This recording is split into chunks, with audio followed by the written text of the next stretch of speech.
Good morning. আজকে class 8 এর ম্যাথে সেখানে হবে মিশ্রণ। অধ্যায় হচ্ছে 12 মিশ্রণ। মিশ্রণে প্রথম অঙ্কটা দেখে নাও।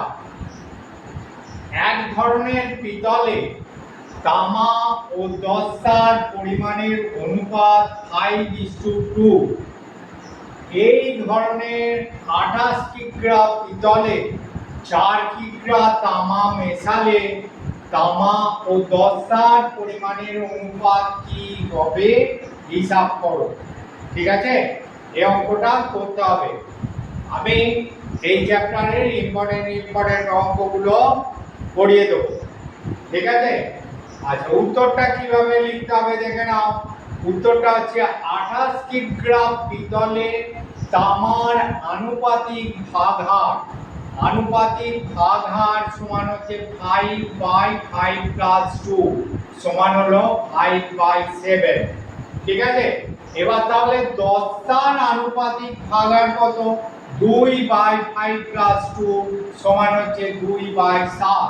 ঠিক আছে, এবার 28 কিগ্রা পিতলে তামার পরিমাণটা কত? পরিমাণ সমান হচ্ছে 28 × 5/7। এই ভাগার দিয়ে গুণ করতে হবে। মোট পরিমাণকে ভাগার দিয়ে গুণ করলে পেয়ে গেলাম 20 কিগ্রা। ঠিক আছে, এবং দস্তার পরিমাণ তাহলে কত? মোট ছিল 28 কিগ্রা, তার থেকে 20 কিগ্রা তামাটাকে বাদ দিয়ে দিলাম, সমান 8 কিগ্রা। এখন আরো 4 কিগ্রা তামা মেশালে, এই যে 4 কিগ্রা তামা মেশানো হয়েছে, নতুন মিশ্রণে তামার পরিমাণ কত হবে? নতুন মিশ্রণে তামার পরিমাণ হবে 20 + 4 সমান হলো 24 কিগ্রা। ঠিক আছে, এবং দস্তার পরিমাণ যা ছিল তাই, অর্থাৎ 8 কিগ্রা। সুতরাং নতুন মিশ্রণে তামা ও দস্তার পরিমাণের অনুপাত কত হবে? 24 কিগ্রা = 8 কিগ্রা। তাহলে 24:8। এবার দেখো এটা সমান হলো 3:1। ঠিক আছে, এবার 2 নম্বর কোশ্চেনে আমরা চলে যাই। 2 নম্বরে দেখো বলেছে দুটি সমান আয়তনের পাত্রে যথাক্রমে 1/3 ও 1/4 অংশ ফলের রস ছিল। পাত্র দুটির অবশিষ্টাংশ জলপূর্ণ করে অন্য একটি পাত্রে সমগ্র জল মিশ্রিত ফলের রস ঢালা হলো। নতুন পাত্রে ফলের রস ও জলের পরিমাণের অনুপাত কত হবে হিসাব করো। ঠিক আছে, এই অঙ্কটা দেখবে তোমাদের বইয়ে 7 নম্বরের, সম্ভবত 7 নম্বরের দাগে অঙ্কটা রয়েছে। এবার দেখো এই প্রশ্নটার উত্তরটা কিভাবে লিখতে হবে। উত্তরটা এরকম ভাবে হবে, প্রথম পাত্রে ফলের রস ছিল 1/3 অংশ। প্রথম পাত্রে ফলের রস ছিল 1/3 অংশ, আর জল ঢালা হলো 1 - 1/3। 1 - 1/3 সমান 2/3 অংশ। ঠিক আছে, এটা তোমরা x ধরেও করতে পারো। ঠিক আছে, জল ঢালা হলো 1 - 1/3 সমান 2/3 অংশ। এবার দ্বিতীয় পাত্রে ফলের রস ছিল 1/4 অংশ। দ্বিতীয় পাত্রে ফলের রস ছিল 1/4 অংশ, অতএব জল ঢালা হয়েছে 1 - 1/4 সমান 3/4 অংশ। ঠিক আছে, এবার হলো কি, অতএব নতুন পাত্রে ফলের রসের মোট পরিমাণ, সমান হচ্ছে 1/3 + 1/4 সমান 7/12 অংশ। আবার নতুন পাত্রে জলের মোট পরিমাণ কত? 2/3 আমরা এখানে বার করেছি, 2/3 + 3/4 সমান হলো 8 + 9/12 সমান হলো 17/12 অংশ। ঠিক আছে, অতএব নতুন মিশ্রণে ফলের রস ও জলের অনুপাত, নতুন মিশ্রণে ফলের রস ও জলের অনুপাত 7/12 17/12, 7/12 17/12 সমান হলো 7:17। ঠিক আছে?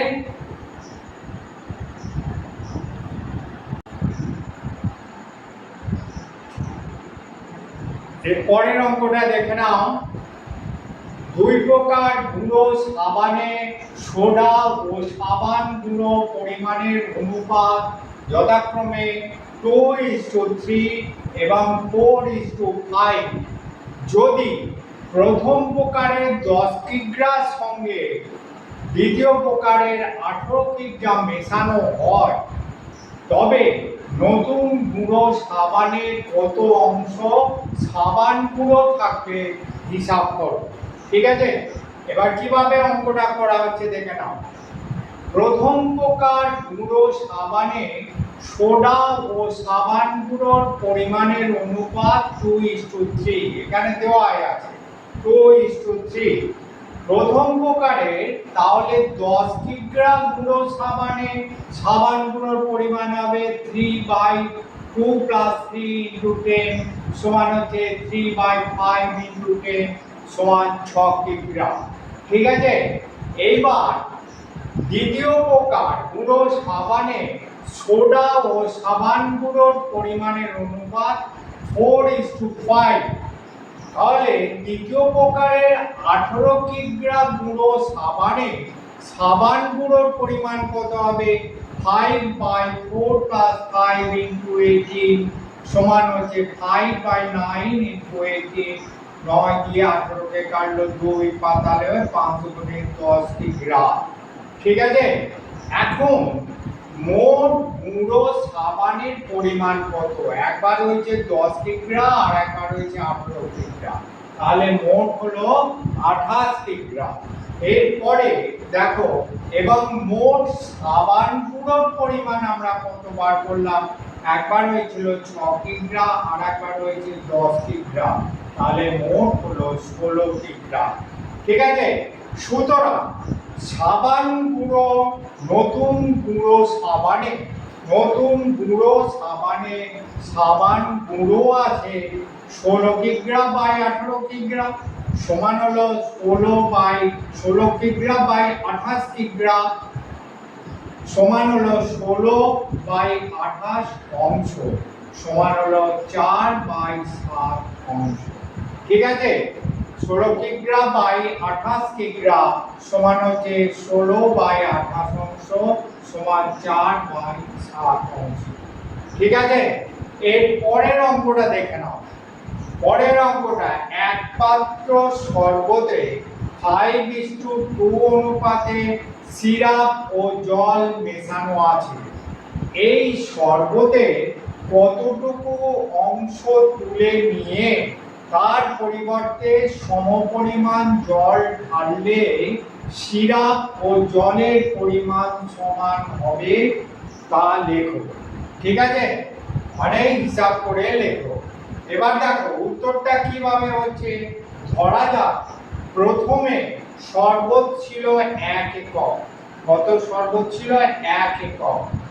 1 এককে সিরাপ আছে 5/5 + 2 × 1 সমান হচ্ছে 5/7 একক।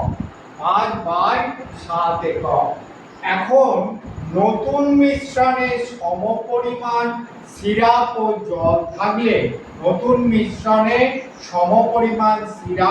জল থাকলে সিরাপের পরিমাণ হবে 1/2 একক। সিরাপের পরিমাণ হবে 1/2 একক। অতএব সিরাপ ফেলে দিতে হবে কতখানি? না 5/7 - 1/2 একক সমান হলো 14 লসাগু হয়ে গেল। 7 আর 2 14 লসাগু হয়ে গেল।